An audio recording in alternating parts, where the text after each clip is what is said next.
One.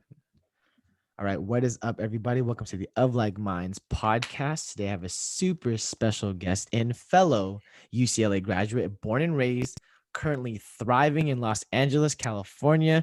My good dear friend, Rachel Aquino. Rachel, thank you so much for coming on today. Woo! Happy to be here. So cool. Right. I'm so proud of you, Belly. I'm so proud of you. This Thank is so you so great. much. Well, for those of you that don't know Rachel, Rachel is a very dear friend of mine. She is the life of the party. We love her. She's amazing. Shut And, up. I'm excited to share the mic with you today. Share the mic. Share the mic. Let's Right. do it. How are you? First of all, how are you doing today, Rachel? How are you doing today?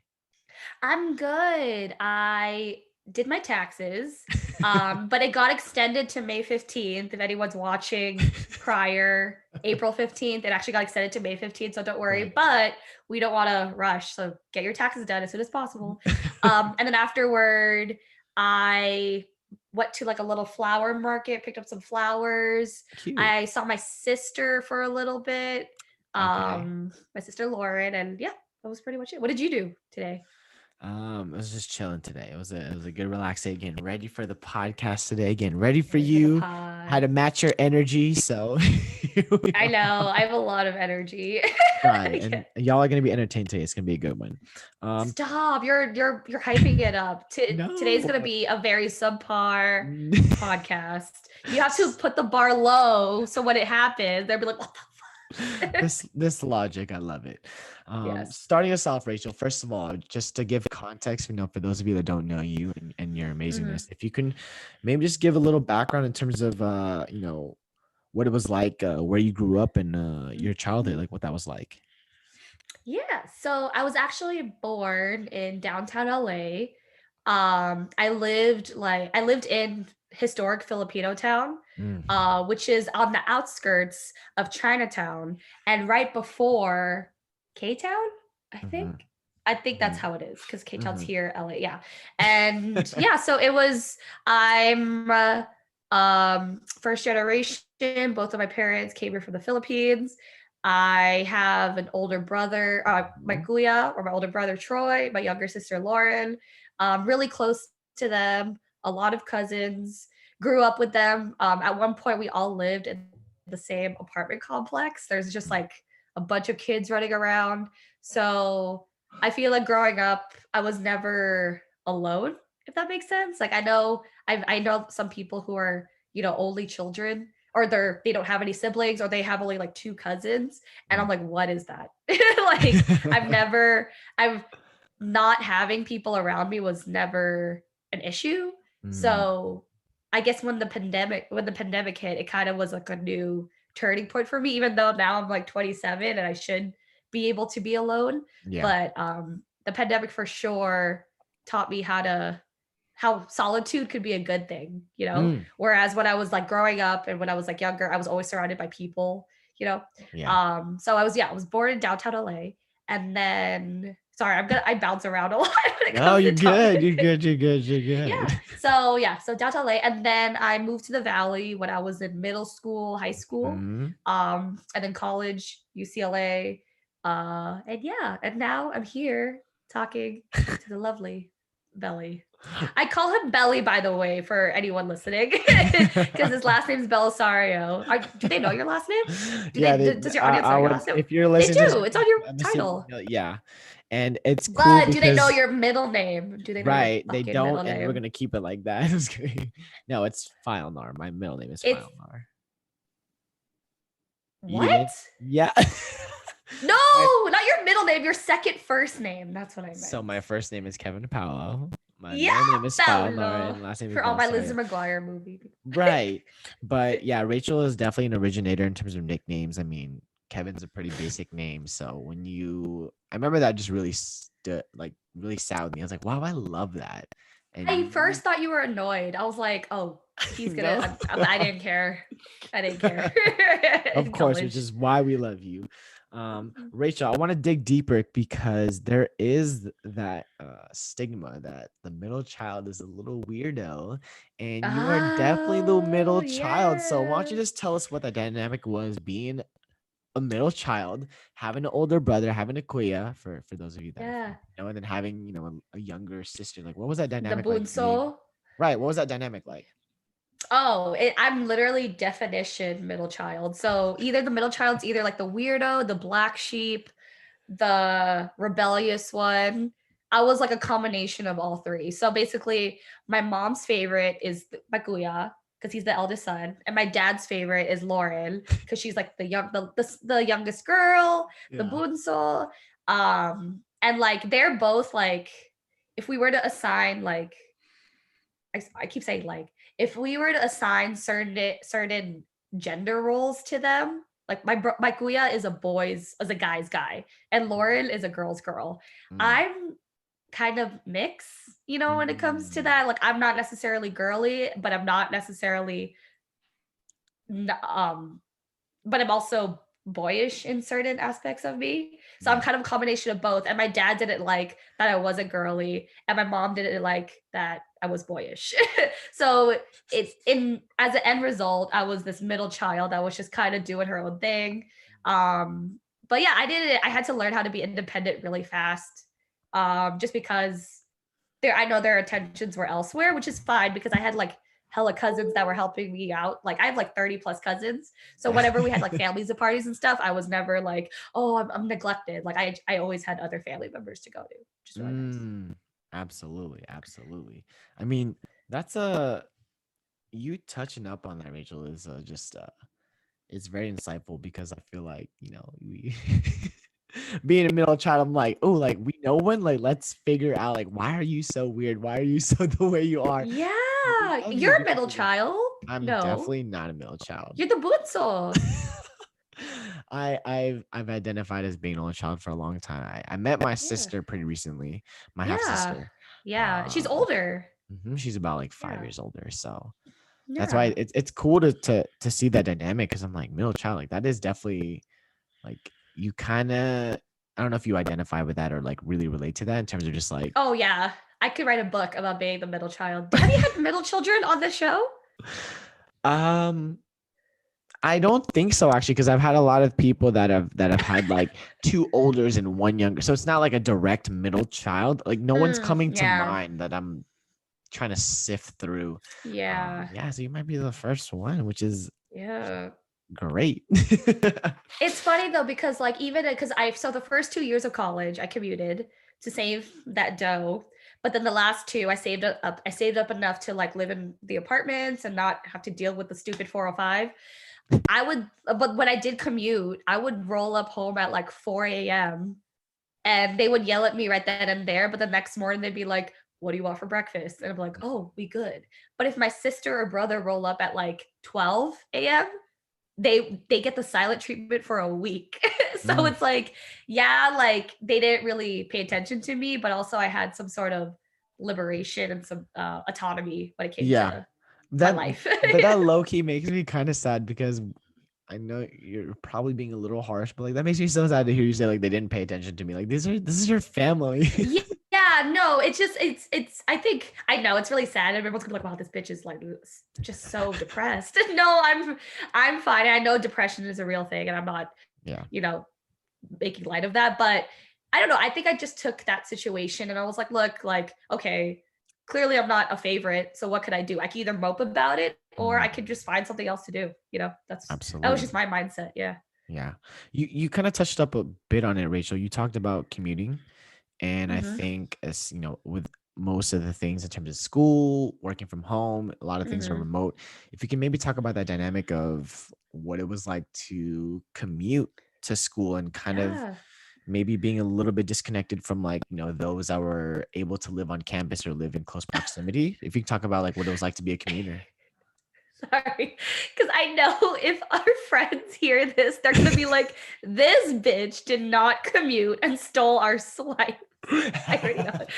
You swiped me so many. Okay, so for those of you who didn't live in the dorms, their meal plans came in as swipe. So that's each Yeah. swipe is a meal, Hmm. and I was fortunate enough to make friends with people who had, was it 99p?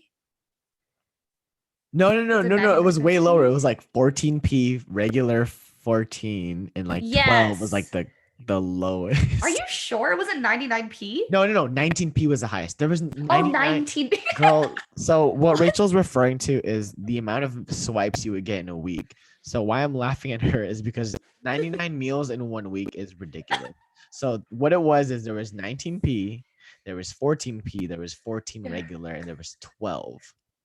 I think, and this is Yes. at UCLA. Yes. We both met at UCLA. This is talking about UCLA's Yes. meal plan during the time when we went there, so 2011 to Mhm. 2015. But yeah, so there was no 99. That's like 3 months of like swipes.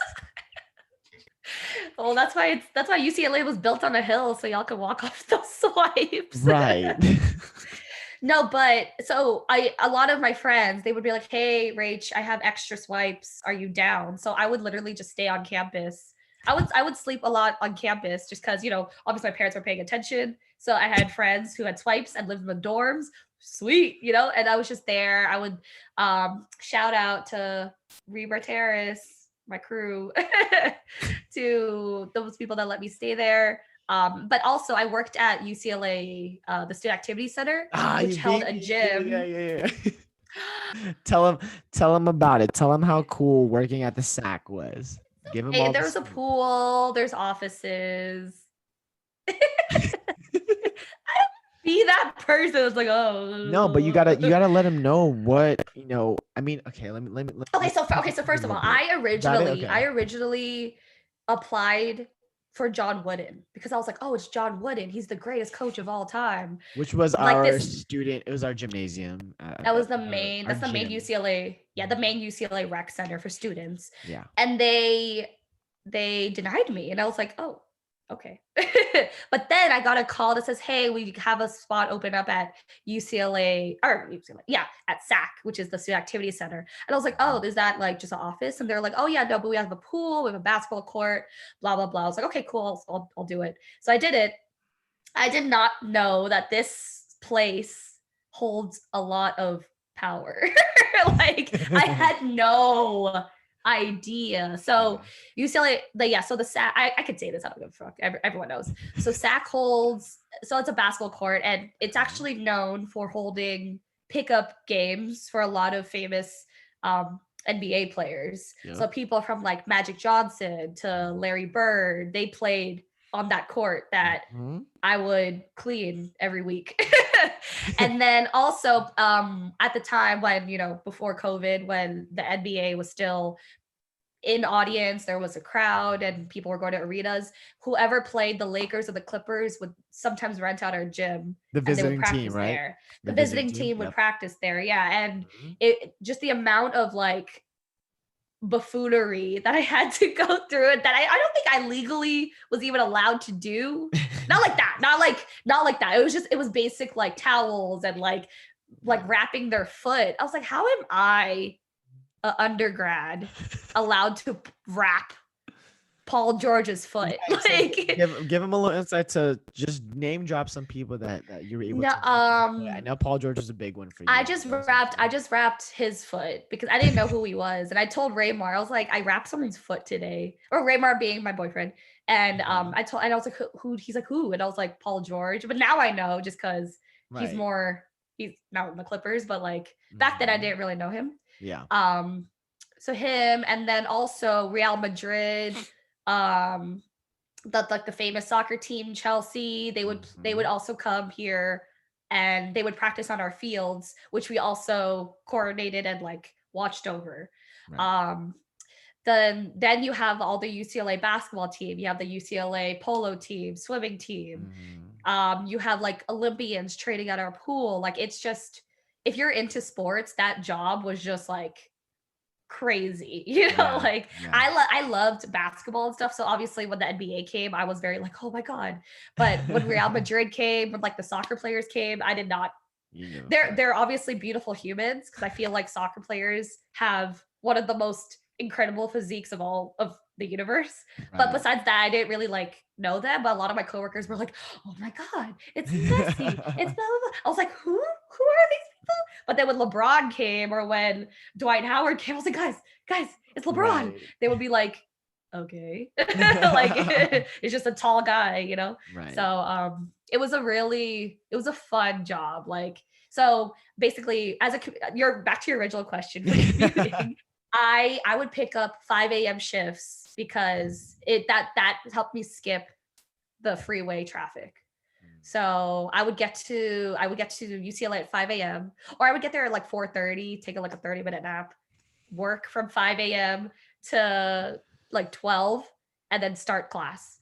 Right. So I mean, just hearing that, mhm. it kind of awes me that we all in our own way in terms of like, you know, balancing undergrad the way we did. It's just like you think of all the hoops that we jumped through and like to make it work to work and be a full-time student and then Yeah. still to give to your extracurriculars, just like it's pretty mind-blowing, right? And just to Yeah. kind of give um an idea of like where the sack was. I mean, this was pretty much in the center of campus, so really close to the Bruin statue, like right at the heart of campus. And it was nice because Yeah.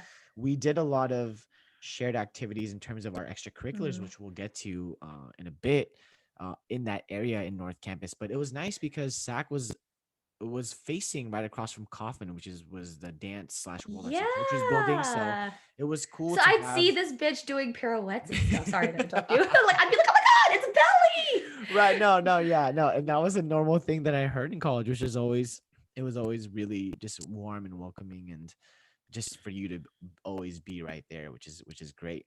Um, Rachel, if you can maybe just kind of talk a little bit about, you get to UCLA, Mhm. what that beast is like, but maybe even to like some of the things that you did at UCLA. You've obviously given a little bit about the part-time work that you did during your Mhm. undergrad, but maybe extracurriculars, what you did in your free time, how'd you balance being, a full-time Yeah. student, just kind of giving us the full scope of that. Yeah, and I know that, like at least on this podcast, you've had a few like Samahang Uh-huh. Filipino Yep. alumni, Woohoo. Right. And it's funny because like those are the people that now I still talk to. Like I don't really talk to Mm, people that were in my discussion. Like I literally only talk to Samahang people. right. I'm in a serious relationship with someone I met through Samahang. Like it's just that space was really like it was everything. I was also a spear counselor through Samahang, a spear Mm-hmm. counselor being like a peer mentor. I Mm-hmm. met my mentee, who's like my little brother. Shout out Derek through Derek, yep. Samahang, and Mm-hmm. like I think when it comes to college, it really it's no one else's responsibility to shape how your college life will be, Mm, As a commuter, I immediately went into that, okay, I don't get to be on campus all the time. What can I do to use it? I probably mm. went overboard Yeah, because for I sure. would like, I probably would stay at someone's dorm like once or twice a week. Every Right. other day I would commute and it was really nice. I just felt bad that I had to stay there all the time, but Mm, it was just it was just so nice to be like find find your community and find your people there. That as far as Samahag be my extracurriculars, I mm, also did well later on when I was a junior and senior, I also worked part time as a bookkeeper at a spa, and then I mm. also worked at um, a law firm. So I did 3 jobs my junior and senior year in order to like pay for my apartment.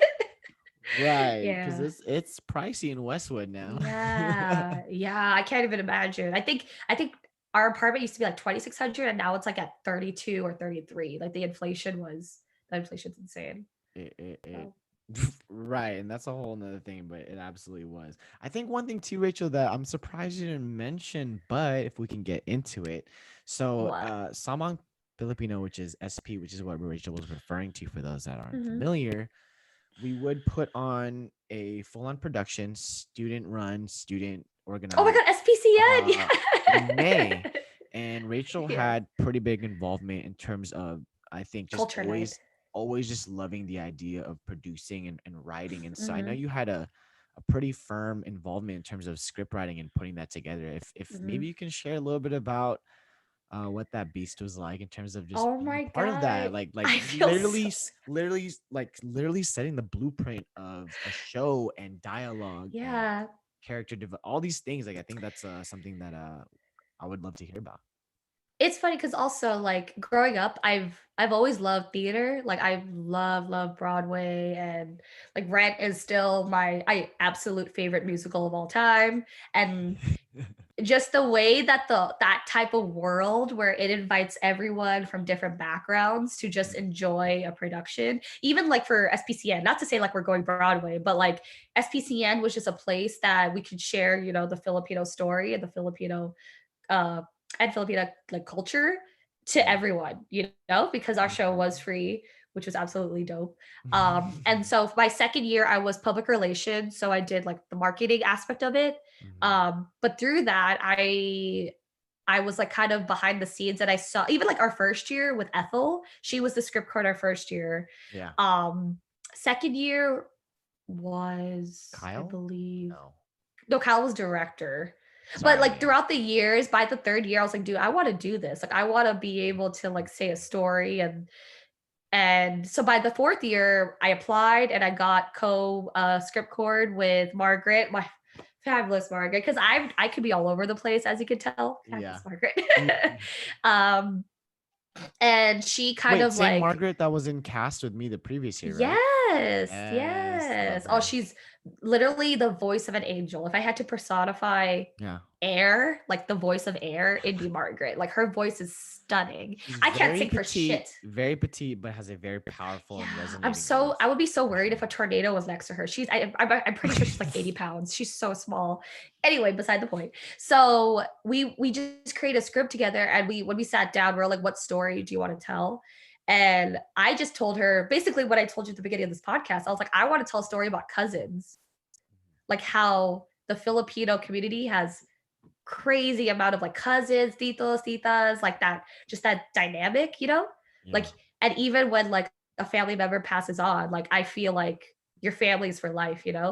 And I think that was just something that I was like, I really want to tell. So a lot of our main focus on our script that year, because every year they want to choose like a theme. Ours was Yeah. like family, and how that support system can never be, that support system is unbreakable. So Mm.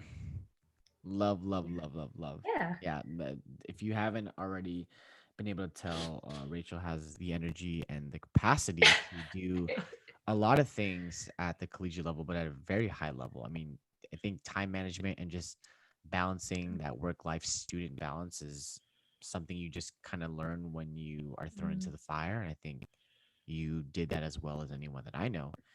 So thank you for sharing that. I think yeah. too, Rachel, another thing that's a commonality with us, I think it's really cool to share is maybe talking about that dynamic.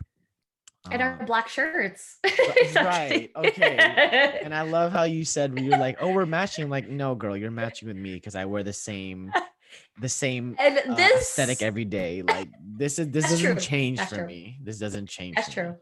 And then this Um bitch proceeds to showing me his closet that has 10 different black shirts. First of all, I need later after this podcast, I want to know like your logistics. Like, do you wear, if you wear it right. every day, how do you know which one is which? Like when you want, Oh, we anyway, have a whatever. certain order. I'm like it's like I Are don't know they if y'all are they all watch. the same brand? Yeah, they're all the same brand. They're actually all Lulu. Yeah, I have. I mean, if we're gonna get into this, might as well. But Thank you. I have Thank you, like Lulu, for maybe sponsoring this video. right. Thank you. I probably have like 10 short sleeves and like a few like long sleeves, but it's just it's. I mean, we're not sponsored, but wouldn't mind it. Very It's the nice. greatest thing ever. It's like a dry fit T-shirt, but Oof. it's cotton. Fits Yeah. my lifestyle. It's simple. I feel great in it. So Fuck yeah. You she's here deserve to it. stay. Right. Come on You now. deserve Lulu. Um, Rachel, you threw a curveball at me, which is that never happens. Which I'm like, where were we going with this? I think oh, you know what? Here we go.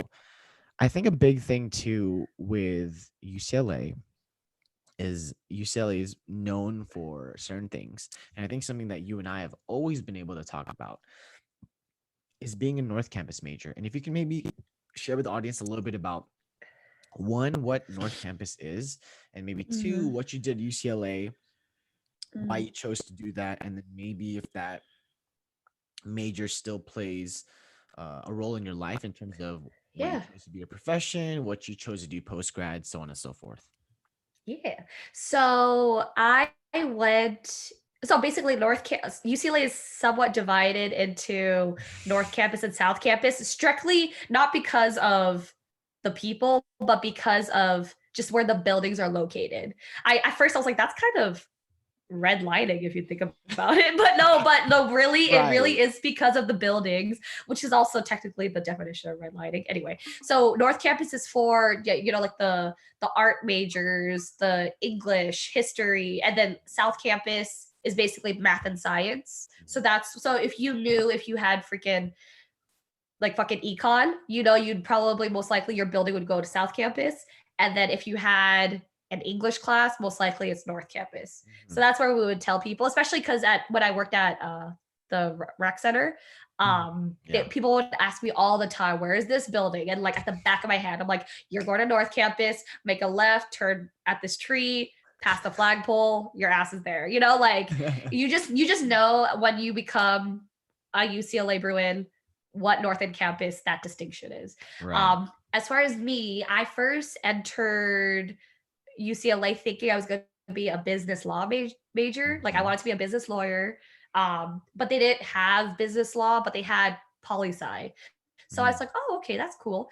And then eventually, some of the management classes intersected with poli sci. Mhm. So I was like, oh, maybe I could go into accounting.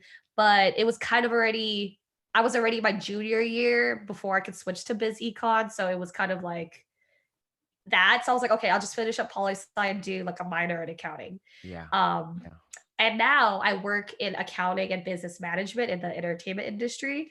And I'm a Uh-huh. junior account manager, working to get my CPA. So hopefully that will be good. But Love. it's right now I love my job. And I think poli sci,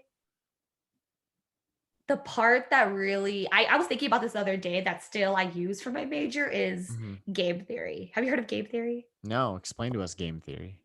So game theory is essentially the political science or theory, like the concept of just interaction between not necessarily just politicians, but just different ideas and factors. So, have you heard of Okay. Prisoner's Dilemma? No. So that's game. Okay, so Prisoner's Dilemma is game theory where Okay. let's say you and I we did some shady shit, okay? Okay. And the police caught us. Oh, police is another story we could talk about later. So Right. they caught us. We're in, okay, let's say detectives. Let's just say it's Olivia Benson and Elliot from SVU. Okay, let's just say we did Right. some shady And you shit. know that's my Hopefully favorite it's not show. a Come on I now. know we used to watch it all the time. I Dun was like, dun. Belly, dun dun dun. So okay, so Olivia Benson's with you, and I'm with Uh-huh. Elliot. Okay. And basically, Olivia told you, Belly. Oh, she wouldn't call you Belly, Kevin. If Ew, don't you tell say me, if you tell me that Rachel did it, I will let you go. that. Okay? Mm. Right. So if you admit that only Rachel did it, I will let you go. Elliot's gonna tell me the same thing, but for you, he says, Rachel, if you tell me Belly did it, I will let you go. Mm. But the thing is, if we both tell them that the other person did it, then we both go to jail. Mm. So the thing is, one person is gonna have to be a good, like you or me are gonna have to feel guilty, be like, nah, we both did it. So whoever said we both did it, that person's that person's going to jail, but the other person gets to go scot free. So Wow. that's prisoner's dilemma. Yeah, is that crazy? So That's wild. that's the science of game theory. It's literally we looked at like so many Punnett squares and just the probability of certain events happening, like even in the world. So let's Mm. say let's say like China wanted to do a trade with Switzerland, like Okay. what game theory looks at like the history behind those trades Yeah. and whether or not what the probability is those trades will actually occur. So it's kind of Mm. like that. That's like one aspect of it. Wow. Yeah, and then there's like international law that I love using now. So a Mhm. lot of it I kind of work into what I do now as a junior account manager, and it's really cool. So yeah. I mean, it's so amazing to see. I mean, the amount of people that we've had in the podcast and to see, Mhm. some people where your major completely shifts to what you do post grad and to see how it's cool to see little trinkets of like your major still Yeah, it's not impacting all like, of it though. no, for sure, but it's still cool to see like there is a lot of impact and there's still a lot of influence in terms of like Yeah. it is like enhancing like your ability to do your job and to do it to like a Yeah. really high degree.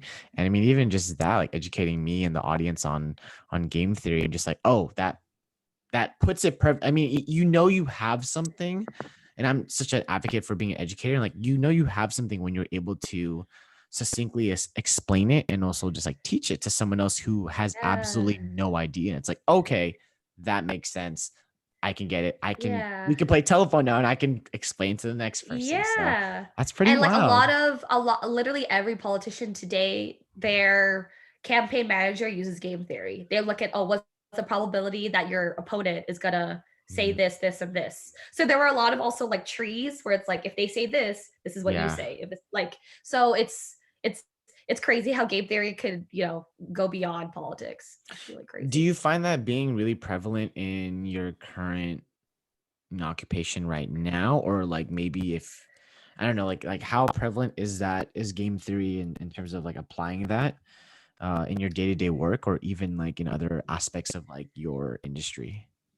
I think what it taught me, this is such a stretch if anyone who actually knows game theory wholeheartedly, because I don't study game theory every day. I just know Yeah, that that was yeah, just one of the most interesting shits that I learned throughout my UCLA career. yeah, But like, yeah, and also my professor, I took him like every year I was at UCLA. Like I had him as a GE professor or my general education professor. I had him sophomore year, junior year, and senior year.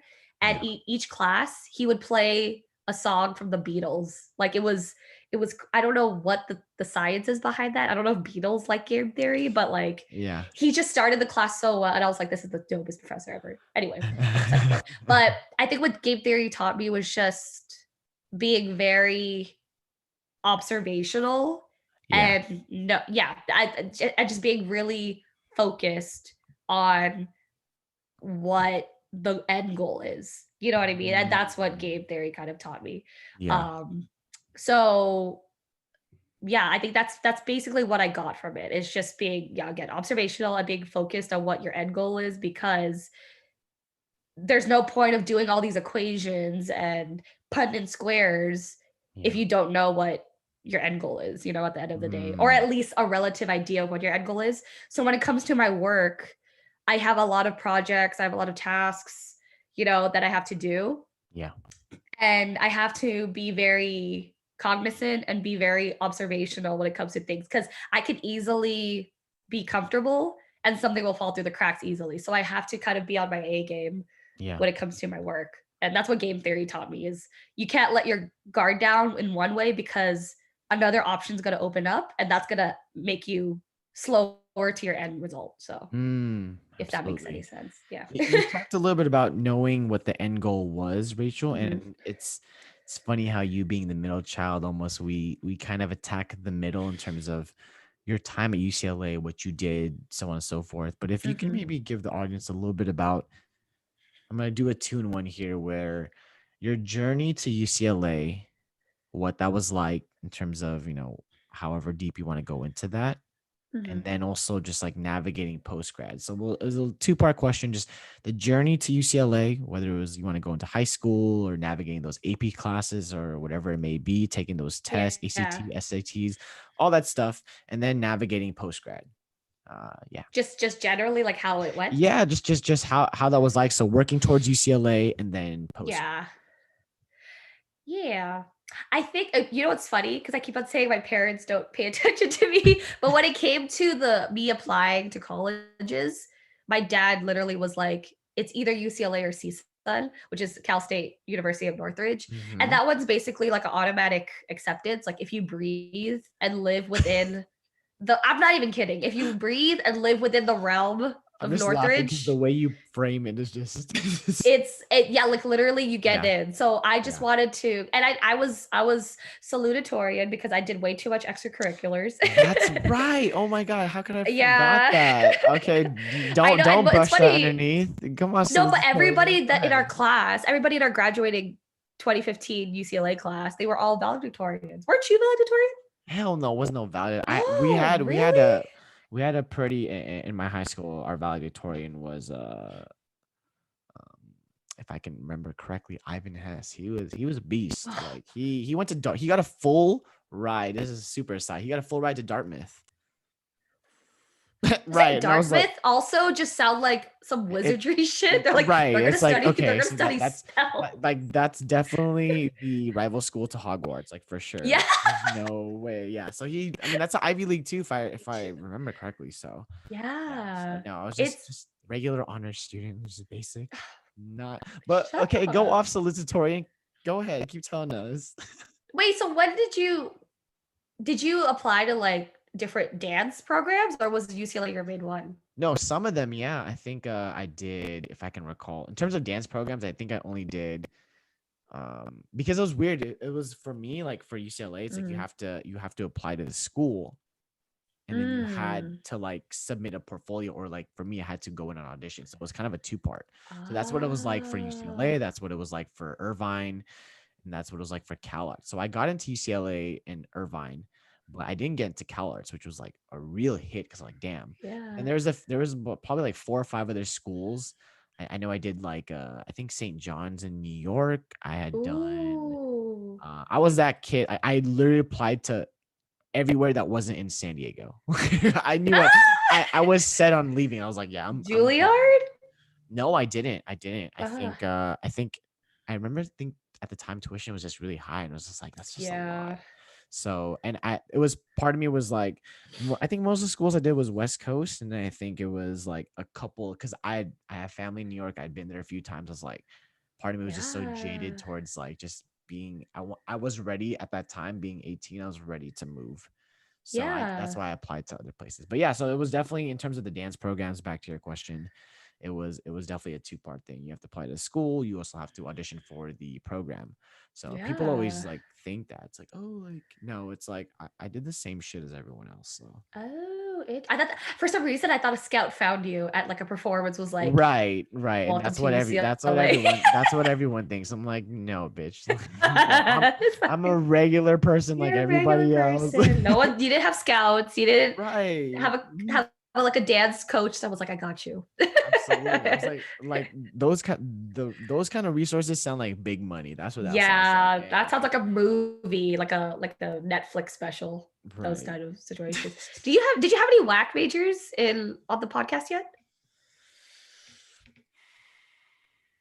We had I feel like that'd be one. really. We had one. Ooh. We had Oh, one. and you guys talked about the dance part. A little bit about it, which was Yeah. cool. He went into a little bit about his senior narrative, which is like kind of like our senior exhibition. So but yeah, so that Ooh. shout out to Johnny for watching this. Johnny. Right. So, but yeah, we're still making our way around it. Oh, also Chloe too. Chloe is she was a current or former Laker girl. We had Chloe on the podcast as well. Yeah, I was like, I don't know how I forgot that. Yeah, so we've had some people representing, so it's been great. Now that you put You me know on the what? spot, I'm like, damn. In a past life, I was a Laker girl, if not the mascot. Right, and I'm also and I'm also like, I always tell people this. I'm like, I don't know why there's no Laker boys. Like, I would totally have fucked that audition up, but like, like I get it. Like, No. men have priority in a lot of things, which is fucked up. But I'm like, damn, this is all I really care about. Like, I was like, I want to be a Laker. Why doesn't the LA Sparks have a Laker boys? I would love that.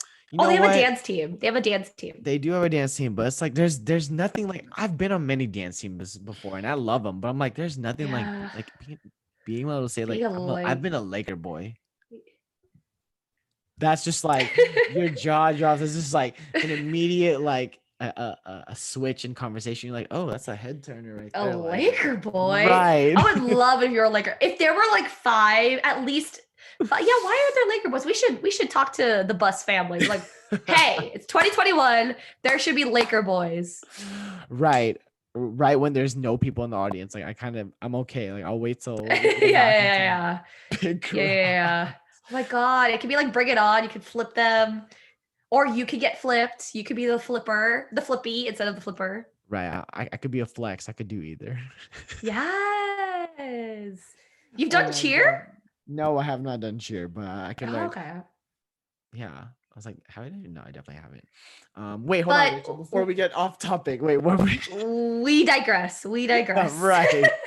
We digress. Where were you at? I don't even remember. You have So to. we were just talking about UCLA applications, and then There we you. Okay, digressed. that's where we were. Okay, Yeah. so yeah, so basically my parents, they didn't pay attention to me, but when it came to applications, they paid attention hard. So my dad was like, you either go to CSUN or UCLA. And I was Mm, like, those are my only options.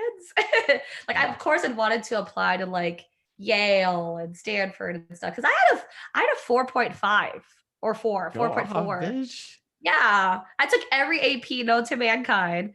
I did the hella extracurriculars. I was like, I should apply to like Yale or like Stanford. Like, like that idea that you have to go to an Yeah, Ivy League in order of to be course. successful. In the long in the long run of things, I'm so grateful I did it just because now I wouldn't have met the people that I Yeah, still talk to till this like absolutely.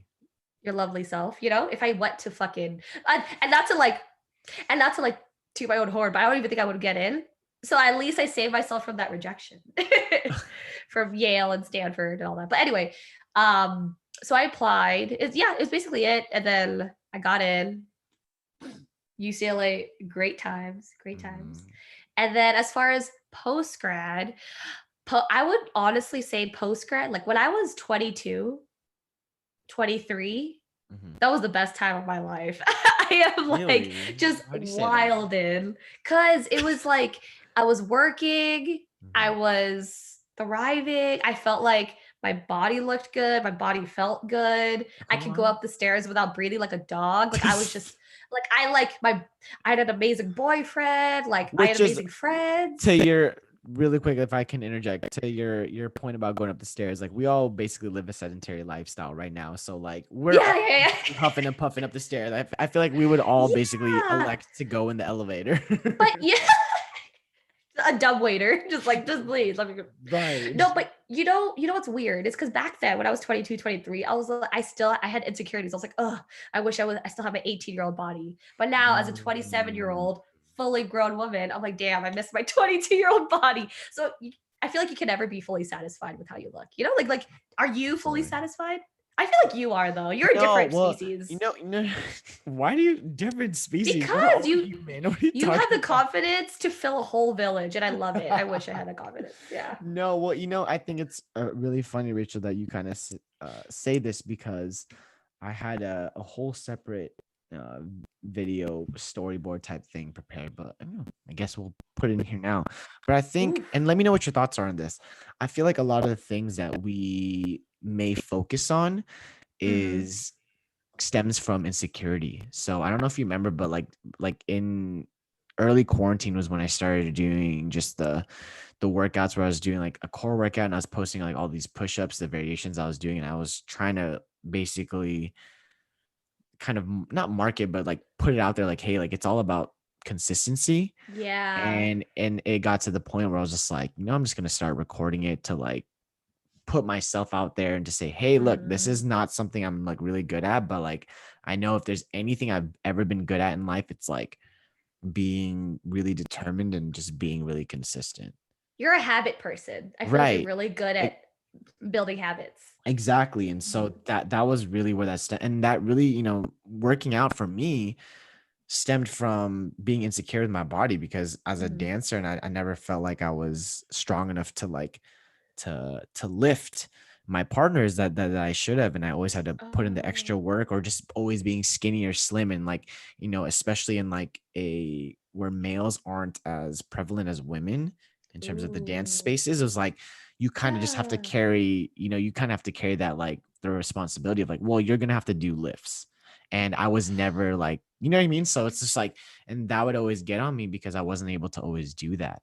So it really came from like people like, oh, like it's so great, but it's like that habit and that doing Mhm. that and putting myself out there actually came from insecurity. I don't know if you can speak to the same thing in terms of maybe things that you've gotten really good at or you've gotten really informed Yeah. on. Like maybe like Yeah. I don't know if you can talk about like what was the motivation or the inspiration for you to get good at whatever it may be for you. This is actually a great segue, by the way. Okay. Also, do you know how to spell segue? Yeah, I think I do. I hope I do. I think Do it's it. Segway.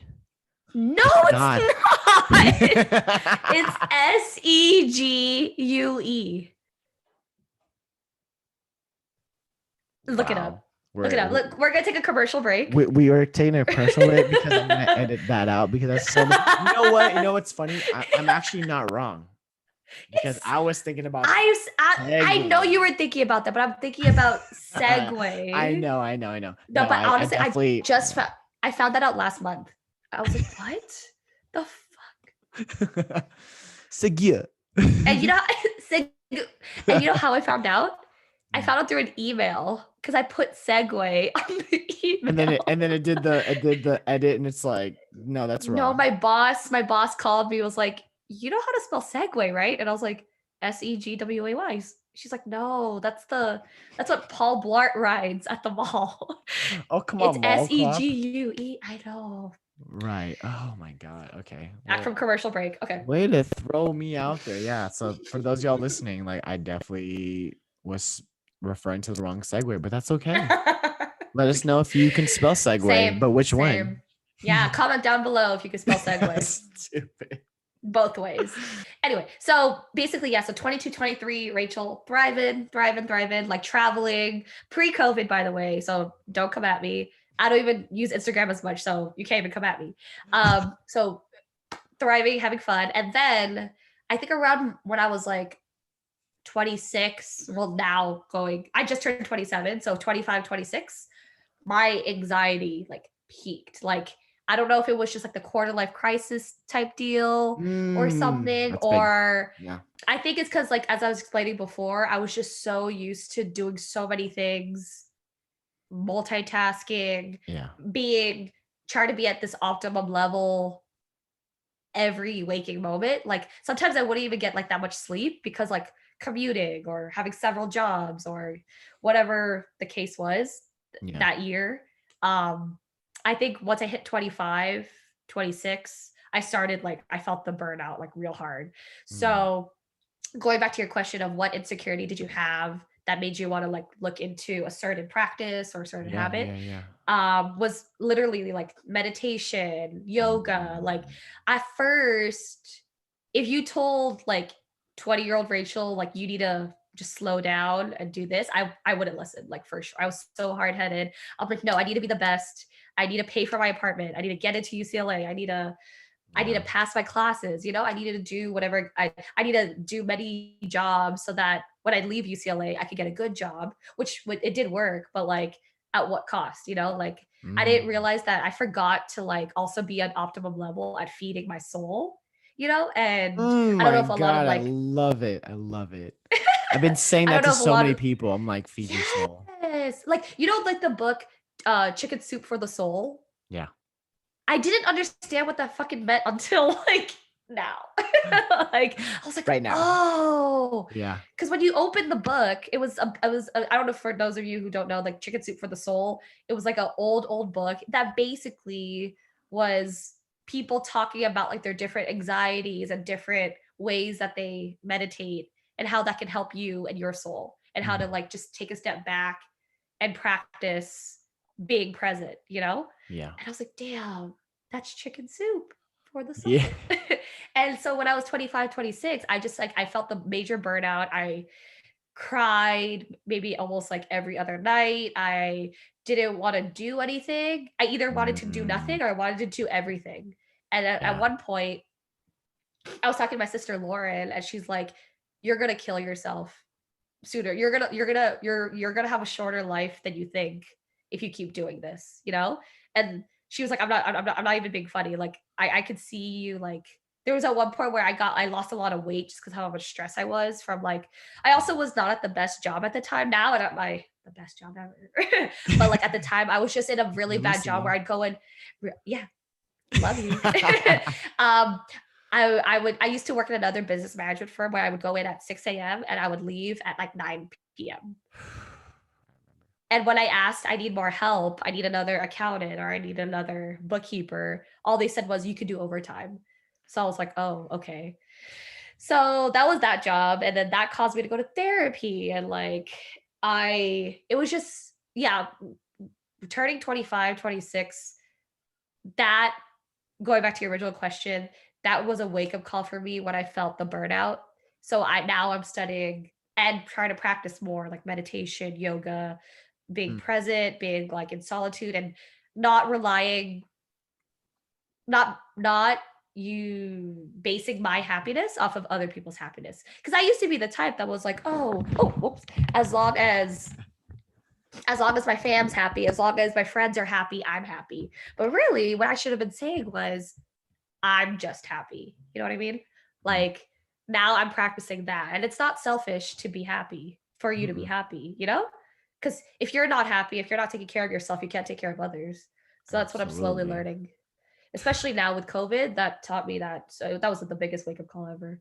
So now, yeah, I love it. I love meditating every morning. I love Mm, journaling because I just have so many thoughts in my head, and it's nice to write it down. yeah. Um, but yeah, so now I'm practicing that. I'm reading more. I Mm. used to love to read. Like, What are you I used to currently love to reading read in right high now? If you school. can you share with us maybe something Oh that you're currently reading yeah. right now?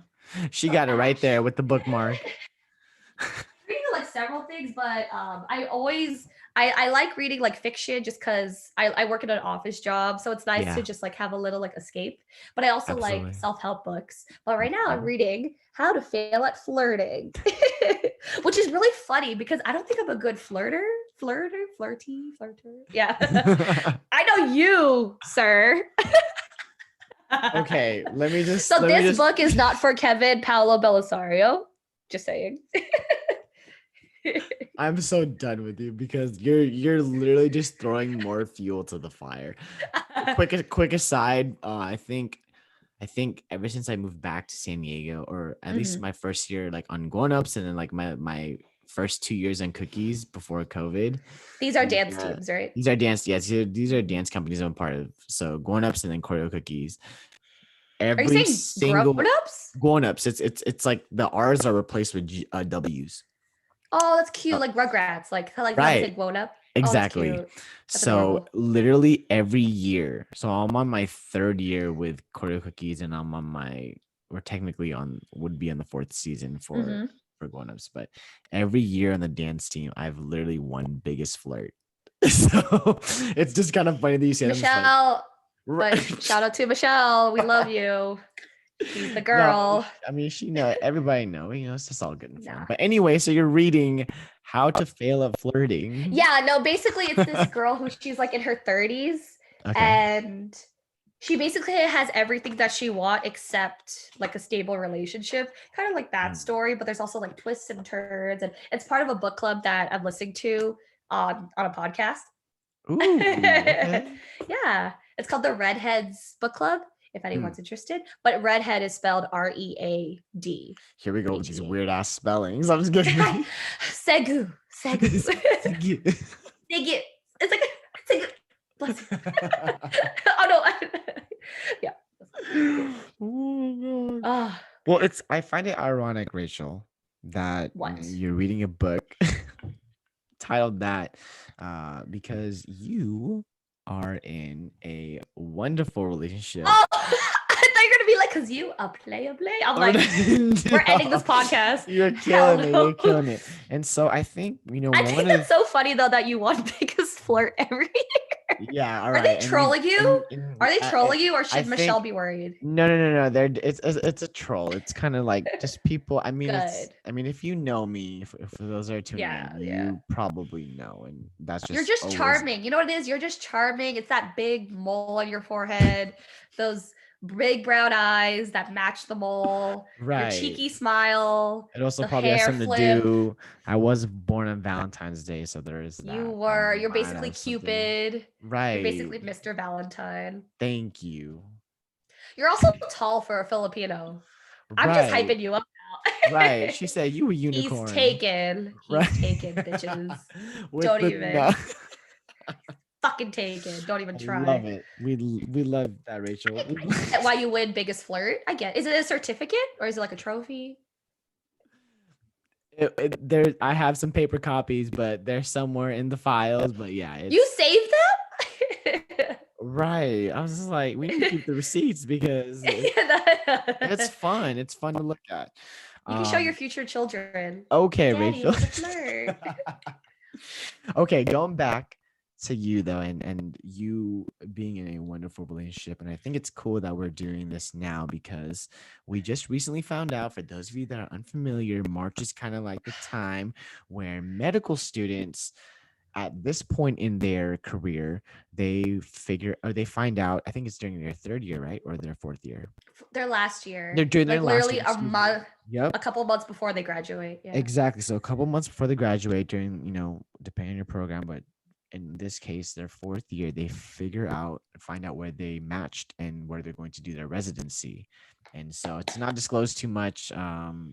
Rachel's boyfriend has been out of state, out of California, doing med school, and he is fortunately able to come back to California. And so I think, Rachel, I think that's a dynamic that I think isolation or just being with yourself more is something that's more Mm-hmm. common than not.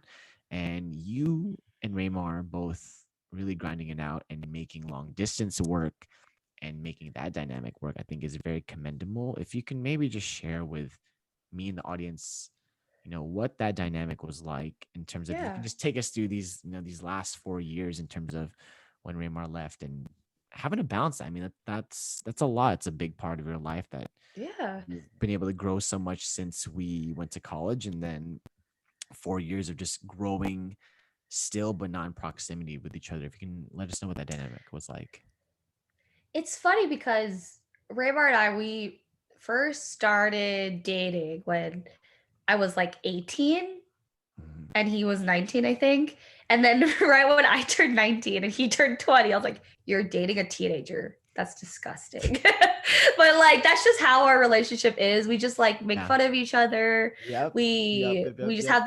have this chemistry because we were friends before we were like Mhm. a serious relationship. I never saw him at the beginning as like that Yeah. type, you Yeah. know? Like but now like I can't see him anything else besides my Mhm. my boyfriend, my best friend. Like I can't see him as any other person. He's my Yeah. person.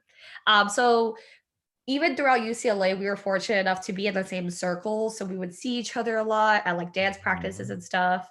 I would go to like his performances because he was also on a dance team at UCLA. Yeah. He would go to my work and visit me because I wasn't a performer. You know what I I mean? Like it's love. just he would like he was definitely like the performer and I was more like the behind the scenes type of person. Yeah. But that's which is fine by me. Like I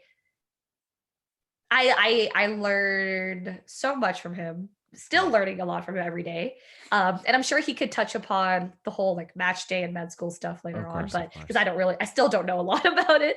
But it was just intense because yes, at UCLA we lived because Ramar was your roommate, Yeah. Literally down the and street, around the block. yeah, and we lived literally around the block from each other. So we Mhm. were so used to like for 2 years, just like Yeah. being near each other. And then Yep. finally graduation came. We all went our separate ways, which was so sad, by the I way. know. When That you put it was like that, so I'm like, sad. just stop talking. Yeah, no, even seeing your guy, like they had a apartment of five guys, Yeah. and our roommates married each other, which is oh Right. god, And that was the last time, well, not us, but that was the last time we saw most of them everyone. there. Yeah. Yeah, This past January January or 2020. 2020. Yeah. Right before Mhm. COVID hit. So like yeah, so just once we all separated, me and Raymar, we still but he was from Fullerton, California, and I'm from the Valley. So Yeah. that's like an hour without traffic. With Yeah. traffic, can take like an hour and a half, maybe 2 hours if it's Thanksgiving. That's another story. So yeah, we still make long distance work. He would stay at my place because he got a job in Burbank for a little bit, and then finally Yeah. he got into med school. He Hmm. originally was supposed to go to Oregon, He was. and when he told me at fucking BCD tofu, and I'm just crying there Yeah. over my sundabu, and I'm like, how can I enjoy this Yeah. beautiful pot of tofu if my Right. boyfriend's going to Oregon? You know what I mean? Yeah. And um yeah, it's just after that he got off the wait list and he told me he got off the wait list in Vegas and I was like that's way closer, that's way better. And I don't know, I think it was just something that we both we're committed to doing, and we're committed to each other, you know? Yeah. And it's great because like you said, we were both able to do our own thing. Um Mm, and like I said, like as being a middle child, I'm very independent. yeah, So for sure. it's gonna be a really interesting dynamic when he comes back because I'm literally so used to just doing whatever I want right after like work or whatever. But Yeah, now I yeah, have to yeah. take into account he's there, at my disposal. Like I don't know what I'm Right. gonna do. Yeah. I mean, Yeah. it's better that than kind of unlearning that and then doing the opposite. And like, if it was like residency was elsewhere, and it's like, okay, going from close proximity to like, okay, now it's long distance, but it's like one of us has to make a decision, or else this is gonna be really tough. So Yeah. it's cool that it's worked Yeah. out in terms of you kind of, you bite the bullet in the beginning, and Mhm. then it's all working out. And shout out to you and Raymar, and not just you two, but even to our other friends, James and Justine. And it's just really cool to see, Oh. and to see people that have left California and had to take care of their business, in terms of we're alluding to med school, and then them being able to get residency in literally the most ideal places. And I remember I felt like a damn dad, So because I fun. was just like It was sharing their successes. I was like, yeah, crazy. I remember messaging both of them, and then I'd shared, their some of their stories and some old Aw. pictures with them, and it was just really cool because it's just, I mean, even there was moments where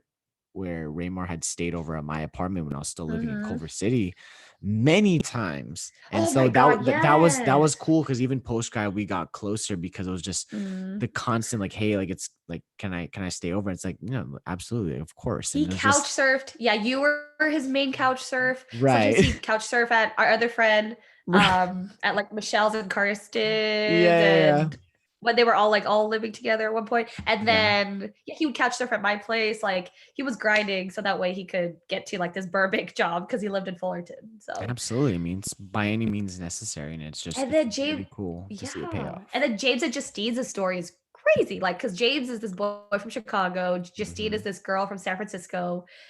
They both went to school in Arizona, one for dentistry, one for That's medicine. cool. Hmm. They're both gonna be so filthy rich. It's gonna be disgusting. And then, but I'm so happy. I'm literally so happy for them. It's like Right. I was texting Justine. I was like, "Girl, like, good luck tomorrow." And like, I felt like we were like these like, because she's actually a wife. I'm just a girlfriend. But I was like, "Oh my god, this is like so." I like for her, I can't even imagine, like, Yeah. fathom what she was Yeah. going through. And Justine, I love you, girl. If you're listening to this, by the way. And then finally, now they both get to be James matched in San Francisco, and Yeah. they get to literally like spitting distance from Justine's work. And I'm like, the Lord, so Spitting good. distance. Yeah, Spitting yeah, distance. it's especially Fuck yeah, during dude. this time too. It was a really nice it was a nice moment to just kind of put everything else on hold, and just really be happy for those that have Yeah. been working for that, like you alluded to earlier, that end goal, and like seeing it like, whoa, like that, you actually made that happen, which is incredible in its Yeah. own right, which is it's amazing. And only not only that too, Rachel, but it's special because I feel like our friendships blossomed even more and Mm-hmm. further post grad. But it was even cool to, you and Raymar are some of the few people of our friend group that I can say like have legitimately bonded with and traveled with. We've went to Seattle, we went to New York, and I mean, just even trips like that, and just creating those unforgettable memories is just like, and it's cool to see Mm-hmm. like, wow, like now you two are just like you're at that next level where it's just like, Mm-hmm. it just gets better and better. And it's really so heartwarming to see that news and catch wind of that. And I was so fucking happy. I hope we could travel again soon. Well, after everything like settles down and whatnot. Because New York was Right. still my favorite trip of Oh, yeah, like, yeah. yeah, because like this bitch, so Belly, you just have so many connections. It's pretty out- I already know what you're appalling. gonna go to. Yeah. Oh my god. So basically, so Lion we went to King. New York. It's fucking Aladdin, bitch. Right. It's Aladdin. Yeah, it's I also Aladdin. saw that too. Sorry. This is a different. Oh, sorry. That was a different that was a different Broadway experience. Right. Sorry. I hate you Been to so so many. much. Alright. We As did a man, that. yeah. So we went to Aladdin Uh-huh. and Belly was like, "Oh shit, my friend is dancing in the show." And I was like, You're lying. You're literally. It was at the new Amsterdam Theater in New York. People, come on! Like Yeah. as a theater junkie, I'm like, I was getting hot and bothered. I was like, this is so crazy. Yeah. And then after the show, Belly brought us to his friend, and we went backstage and we Mm. rubbed the lamp. There's something about literally. There's something about being backstage in New York on Broadway. It Mm. felt so magical. It really was. And I felt like I didn't deserve that moment. I was like, Belly, we don't deserve to be here. Like, it's just like someone like, like being someone like for you, particularly being in the arts. Like, I was just in Yeah. drama club in high school. I wrote a script in college, but like Come on. just admiring the art Yeah. and being there backstage was just, I like cried. It was. I like had to take a moment. It was wild. I was like, oh my God, am I gonna fall through a trap door? I would love Right. it. I mean, it was incredible to one, like shout out to Nico for getting us in Thank there. you, But even Nico. just like you had said, just the magic is always, what really happens Mhm. off camera and seeing behind the stage, seeing in the wings, and even just being on the stage and looking out to an empty theater, The but imagining seats, it filled and yeah. being like, wow, from this perspective, is just like as a performer myself, and you've performed yourself as well, like whether you admit it or not, it's like that is one of the most exhilarating and fulfilling moments that I've ever experienced, is just performing and Yeah. entertaining and making people feel warm and with levity and all those kinds of things. So to be on that stage and like you said on Broadway, and to be there when it's quiet and in a It's different nature, oh it my was just like it was so God. serene. And I remember that it was I just told Raymar, I was like, Raymar, if you fucking fart right now, because he loves farting for in the most weirdest times. I don't care if he's listening. yeah. I know you fucking do this. I was like, Raymar, if you fart right now, I swear to God, I'm gonna kick you in the balls. Like, do Yeah. not fart. That was his only contingency. It's like, if you fart, Right. I will kick you in the balls. I mean, those are just I'm some of the glad he didn't most fart. those are just some of the So most good. memorable trips. And I remember even too, I remember you were super big on we ate ramen somewhere where it was like super isolated, where you were like so for those of In y'all New who don't York. know, right, and Rachel's Ichiban. Is it Ichiban? Ichi Yeah. maybe. So yeah, so Rachel was super big on like, we gotta eat ramen at this place. And what's cool about it is the way Ichiban is set up is that like pretty much they were ready for COVID like Yeah, 5 years ago. And it was just like you're at these like individual it's like you're like taking the SATs while eating yes, ramen. or let's go further back. It's like when you were in elementary or middle school and you had to Oh put my those God, the brown boards up. You had to panels. put the The panels up. panels. Right. And Mhm. only people that are our age will get that. But it's literally like that. And then you have a little curtain that you pull up or down, like you like order your shit. And I remember just like this one was hyping it up so much. I'm just like, all right, like it was good. But I'm like, damn, girl, this I shit was like know. $30. I'm like, damn. But And like no. I would like lean back and talk to you, and you're like, bitch, there's a reason there's panels. Enjoy your fucking ramen. Right. Giving you No all the one else was benefits. excited No, but because we had to wait. it was great. And I mean, there's something different when you get to travel with people. It's just, I think that's just Yeah. like it's one of those. And I'm very much a person that's very rooted in just like, if you buy something, it's Mhm. much more fulfilling to like to own it or to like be able to hold it. But traveling is one of those experiences where I will never like skip out on. Like those were well worth it. It was amazing. And obviously during a time when we could still travel, it was like Yeah. I'm kind of itching for when we get to do that again. But that was just a Yeah. great bonding moment, because we had done that. And that doesn't even include all the other times we just hung out and just bonded. But I mean, like Yeah. traveling with people and friends and loved ones is an incredible thing. And we got to do that many times in some of the biggest cities in our country, which is pretty Yeah. amazing. Yeah. Oh, I would love to go back to New York though. New York is a world. A Right. world. Right. We need to go back there again, hopefully, when everything quells with COVID. It's, Yeah. we'll see where we're at. And one of our good friends, Justin, he matched in a place in New Jersey, which is like a train No ride way. I didn't know to that. Manhattan. You So talking about yeah. Dilf? You talking about Dilf? Dill Jadil. Is he I don't going? think people know. I don't think people know. So his last Right. name I'm so Justin De sorry. La Fuente. His name Right. is There Justin you De La go. Fuente, but we call him Jadil. We call him Jadil. Yeah, Right. yeah, yeah. Did he confirm? Is he gonna go there, or is that Yeah, just yeah. Well, for match, it's like River will elaborate this in the further episode, but right? you basically sign a contract. So if you rank it, regardless of where you match, that's where you're going. Oh, Oh So as soon as you shit. turn in your rank list, because they have to rank what programs they want to go to, I didn't realize that. you automatically do it. So if you Oh, don't want to so go to he's there, don't going. rank it. So He's he's going. going. Oh shit. That's Yeah, he's going, awesome. going. That's a Yeah, he pretty couples matched with his boo. no way. Yeah. What? Yeah. I mean, I was Couples gonna match ask. is a different story too. Right. I'm like, but we're concerned about the now and the fact that you and Raymar get to be back in California is a Mhm. pretty amazing thing, which is awesome. That's Yeah. so crazy. Rachel too, I think maybe if you can maybe just give a little perspective on, being a full-time professional and maybe Mhm. given the current climate, adjusting to working from home, Mhm. you know, switching it up, like not being in a designated workspace and having to make the home space be the Yeah. workplace and like what that balance is like. What's that adjustment been like for you during COVID? Yeah. So, uh, like I said previously, I'm a junior account manager. So a lot of what we deal with is accounting based, business management, a lot of personal information when it comes to Yeah. certain people in like the entertainment industry. Mhm. And I actually worked most of 2020. Like for 6 months, I was strictly remotely just because that was like the peak of COVID.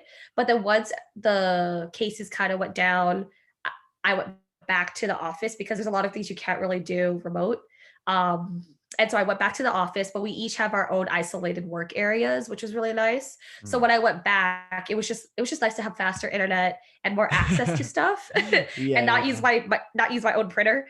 And Right. then around like Thanksgiving and Christmas, they shut down the office again because COVID cases spiked up. Yeah. So I owe a lot of it to just the company that I work at because they they treated us, they were so flexible. They were going by obviously per CDC guidelines. They were making sure because every day changed. Like last year was nuts. So Yeah. I kind of went with the flow.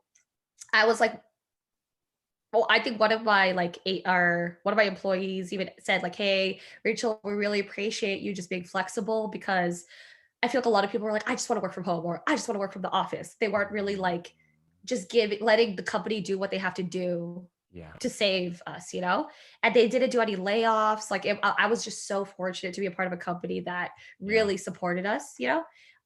So the ease was fine. I think the hardest part was just because I was living with my parents last Mhm. year, Yeah. and Yeah. my dad worked from home, and my mom lost her job during COVID. Yeah. So there was a lot of tension and a lot of animosity being around the same people every day 24/7. Yeah. Especially Yeah. it was that time where we couldn't go outside, especially if Yeah. it was even if it was grocery stores, we were still scared to go outside. Of So, course. and I didn't want to risk it for them, obviously. And like it was Yeah. just, yeah, it was that was the hard part. The work part was easy because my company was so great, but the Yeah. family and the home life was the more difficult part, if that makes sense. Yeah. I mean, that is something it's cool that we're kind of adjusting to it now, but definitely in the beginning, it's I think even navigating, especially someone like you Hmm. who is by nature already really independent, and then like you said, being confined to a shared space where work is now everyone's work is like it's like my business too because we're all kind of occupying the same Yeah. walls, which is just like I cannot imagine They also how forgot difficult. that I was working. Like it's 2 p.m. and they're like, "Hey, Rach, what can you get lunch?" Like they would literally do not give a fuck if I was like on the phone. And I'm like, "I'm literally on the phone. Please shut up." But I can't say that to my parents. So I'm like, "Hi, Yeah. I'm on the phone." And like my dog was there too. I love Honda so much, but like Honda. it was just so Yeah, many yeah, distractions. Like I can't, it was too much. And being back at work where I could focus and like lay out my objectives for the day, it was way better. So now I work remotely like once or twice a week, but it's been way better now and in a would you better headspace. prefer at this stage, do you like the work from home setup, or would you like the option to go back into the office, or what's your stance on that? I think for me, if I had my own space, like because right now I'm currently looking at apartments with Raymar, so I Yeah. technically don't have like my own space. Like once I Yeah, have my yeah, own apartment, yeah. and I think once I have my own space, I would prefer to work from home. But right now, I love working at the office. Like Okay, I literally have my own isolated office, and I have everything I need. I have my printer, I have my fax machine. nice. It's just a commute, but like on my commute, I listen to great podcasts like Of Like Minds, or Come like on now. other a little shout out, or like other podcasts. Like so, Yeah, I'm learning yeah, how to just take advantage of the time I have. That's it. absolutely. Yeah. I mean, Rachel, it's you've you've you've given us so much of your narrative and just kind of how you've navigated things, and this is obviously just surface level, and there's so much more that we're gonna have to get into in the follow up. Mm. But you know, and this, I just have to ask, this wouldn't change anything, Rachel. But if you could say anything to your 13-year-old self, I was waiting what for would you this say? question. What would you say? um, what's funny? I feel like I said that phrase, what's funny, several times in this podcast, but um I was talking to because Lauren my sister is literally my best friend, and I was just telling her about like, oh shit, I wish I knew this when I was 22. I wish I knew this when I was 15. Blah blah blah. And Mm, Lauren, she's just like, you know what? I saw on Twitter that this mom was telling this her daughter that, you know, stretching before a marathon isn't a waste of time. And I was like, whew, that quote, like, do you get like, you know what I mean? Like preparing something before, because like if yeah, you obviously, I feel like my 22-year-old self can't handle the issues that I'm handling now as a 27-year-old. So absolutely. like it what happened in the past is something that I will never regret because it Hmm. brought me to here. And I'm Yeah. just such in a better like place now when it comes to just go with the flow and like live. Oh, I'm still a little like OCD when it comes to certain things, but like Yeah. as far as just like being present and like practicing like solitude by yourself and just like Yeah. learning how to like feed your happiness and feed your soul. I'm learning that, but I think back then I would have told Rachel to take moments to slow down, you know? Mm, Like even not even like don't do like as much stuff, but just take moments to just be like, whoa. Cause sometimes I would like, so I was president of the theater club at my high school. And as soon as like fall play was done, I was like, okay, what are we doing for spring? Like I didn't even have a time, I didn't even like think about like celebrating yeah. the play that we just did. Right. So like I would tell past Rachel to take it slow and enjoy, even if it was like for 5 minutes, just enjoy that moment because you'll never get that moment back again. Mm, um and also not to worry about what could possibly happen because there's some things that you can't control. um and if you worry about it, you're basically worrying about it twice because if it happens, you're going to worry again. So mm, like don't worry about it because you're not going to be able to control it. So yeah, to take it slow, and things things happen when they should happen. And I firmly believe that now, like holy crap. And um lastly, lastly, I used to always be the, oh, prepare for the worst yeah. kind of situation, and then when the worst happened, I start crying and I'm like, why did it happen? And it's like, because bitch, you told the universe the worst is gonna happen. Mm, So now I don't even like think about it. Like I know it's a possibility, but that's not even on my radar. My radar right now is what's in front of me yeah. and what I could do to navigate that situation.